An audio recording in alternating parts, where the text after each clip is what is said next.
Sealdah main লাইনের একটা সেকশনের তৃতীয় লাইন, বিশেষ করে রানাঘাট থেকে কৃষ্ণনগর, এই দূরত্বে তৃতীয় লাইনের অনুমোদন দিল রেল। এবং এই যে কালীনারায়ণপুর থেকে আরম্ভ করে তাহেরপুর, বাদকুল্লা, এই সমস্ত দিয়ে তৃতীয় লাইনের অনুমোদন রেল বোর্ড দিল। 26 কিলোমিটার দীর্ঘ। কথা বলবো প্রতিনিধি আবিরের সঙ্গে। আবির, রানাঘাট থেকে কৃষ্ণনগর মানে হচ্ছে লালগোলা লাইনে এই যে তৃতীয় লাইন, তাতে সুবিধেটা কি হবে? প্রথমত হচ্ছে দীর্ঘদিন ধরে বলা হচ্ছিল যে এই সেকশনে লাইনের সংখ্যা বৃদ্ধি করতে হবে, তার কারণ ট্রেনের পরিমাণ বৃদ্ধি করা হবে। এবং বর্তমানে নসিপুর রেল ব্রিজ তৈরি হয়ে গেছে, তার উপর দিয়ে ট্রেন চলাচল করতে পারছে। ফলে উত্তরবঙ্গগামী ট্রেন নিয়ে যাওয়ার জন্য এটিকে ভীষণ জরুরি ছিল, এবং যার জন্য এই তৃতীয় লাইনটিকে তৈরি করা হচ্ছে। অন্যদিকে হচ্ছে যে আরো বেশি করে পণ্য পরিবহন করার টার্গেট নিয়েছে রেল, এবং এই তৃতীয় লাইন হয়ে গেলে এই সেকশন দিয়ে প্রায় 3000 মেট্রিক টন পণ্য যেতে পারবে। অন্যদিকে হচ্ছে যে লালগোলা মুর্শিদাবাদ যে সেকশনের কথা তুমি বলছিলে, সেখানেও ট্রেনের সংখ্যা বৃদ্ধি করার কথা বহুদিন ধরে বিভিন্ন সময় দাবি এসছে। এক্ষেত্রে তৃতীয় লাইন হয়ে গেলে সেই সুবিধাটাও পাওয়া যাবে।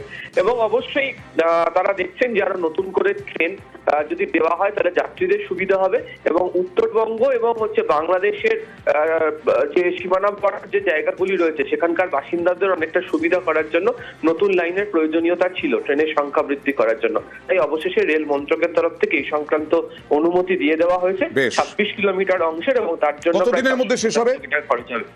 দেখো, এটা অনুমতি এসছে, এরপর জমি অধিগ্রহণের কাজ শুরু হবে, তারপর কাজ হবে, তার ভিত্তিতে নির্ভর করবে কতদিনের মধ্যে কাজ শেষ করতে পারা যাবে। ওকে, এবার নামখানার খবরে যাব। নামখানায় মৃতের জব কার্ডে অ্যাকাউন্টে টাকা কিভাবে, এটাই তো প্রশ্ন উঠছে।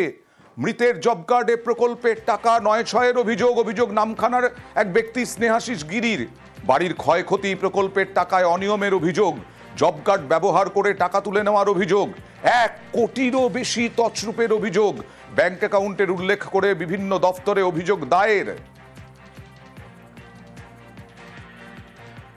আপনার বাবা কবে মারা গিয়েছে? বাবা 2017 সালে মারা গেছে। ওনার জব কার্ড চালু রয়েছে? হ্যাঁ, চালু আছে। কিভাবে?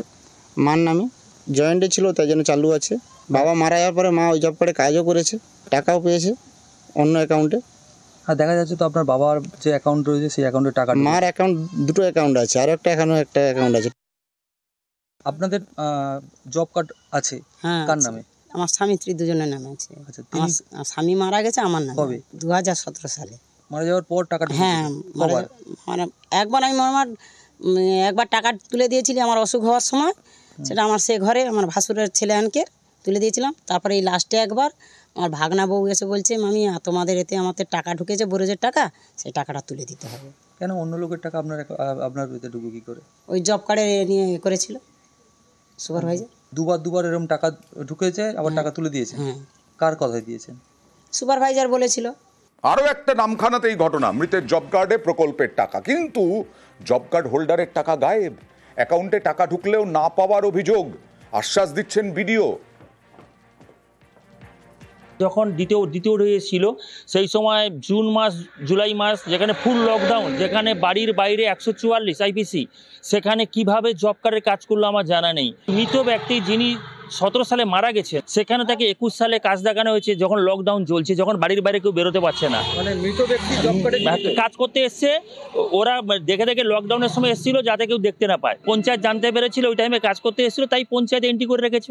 তাছাড়াও কিছু লোকের নাম করে রাখা হয়েছে যাদের অ্যাকাউন্টে 1 টাকাও দেয়নি, যাদের নামটা শুধু ব্যবহার করা হয়েছে। নির্বাচন কমিশনের কাছেও আমি জানাবো বিষয়টা নিয়ে, কারণ ভোটের কাজে যেহেতু ব্যবহার করা হয়েছিল, ভোটের পারপাসের জন্য এটা ব্যবহার করা হয়েছিল, অনুমোদনটা সেই টাইমে করা হয়েছিল, সেটাও গুরুত্ব সহকারে দেখার জন্য আমি বলবো। আপনার জব কার্ড রয়েছে? হ্যাঁ, জব কার্ড তো আছে। কোনদিন কাজ করেছেন? না, কাজ করিনি। টাকা ঢুকেছে কোনো? না, টাকা ঢুকেনি তো। অলোক কুণ্ডু কে? আমি হচ্ছে অলোক কুণ্ডু। আপনার জব কার্ডে তো দেখা যাচ্ছে টাকা ঢোকানো হয়। না, আমি তো টাকা তুলিনি, বা আমি টাকা পাইও নি তো। আপনি এই বিষয়ে কিছু জানেন? না, এই বিষয়ে তো কিছু জানি না। তো কাগজ বলছে ওখানে ৭৯,০০০ টাকার মতো আপনার জব কার্ডে কাজ করানো হয়েছে। আমি তো জানবো কি করে? আমার কাছে না থাকলে আমিও জানবো কি করে জব কার্ডে টাকা আসছে কি আসেনি? এই মাত্র জানতে পারলাম তো। না, মৃত ব্যক্তির অ্যাকাউন্টে টাকা ঢুকবে এটা তো হতে পারে না। তো যদি সেরকম অভিযোগ থাকে খতিয়ে দেখছি। যে সময় হাউস ড্যামেজ হয়েছিল হয়তো সেই সময় বেঁচে ছিল, কিন্তু যে সময় টাকা ঢুকেছে হয়তো তিনি মারা গেছেন, এটা হতে পারে। 2017 সালে মারা গেছে, তাহলে তো ঢোকার কথা না। ঠিক আছে, যদি অভিযোগ থাকে তাহলে আমরা সেটা তদন্ত করে দেখবো। তবে এটা মৃত ব্যক্তির অ্যাকাউন্টে টাকা ঢোকার তো কথা না। খতিয়ে দেখতে হবে কি কোন অ্যাকাউন্টে টাকাটা ঢুকেছে, হয়তো সেই টাকাটা অ্যাকাউন্ট নাম্বার ভুল থাকতেও পারে। সেটা আমরা দেখছি, খতিয়ে যদি সেরকম অভিযোগ থাকে আমরা নিশ্চয়ই দেখবো। 100 দিনের টাকা দিচ্ছে রাজ্য সরকার, আর কেন্দ্র হাইকোর্টের নির্দেশের পরেও 100 বরাদ্দে গড়িমসি। গতকাল ছিল 1 আগস্ট, সেই 1 আগস্টেই হাইকোর্ট নির্দেশ দিয়েছিল 1 আগস্ট থেকে কেন্দ্রের বরাদ্দ করতে হবে টাকা, কিন্তু কোথায় কি?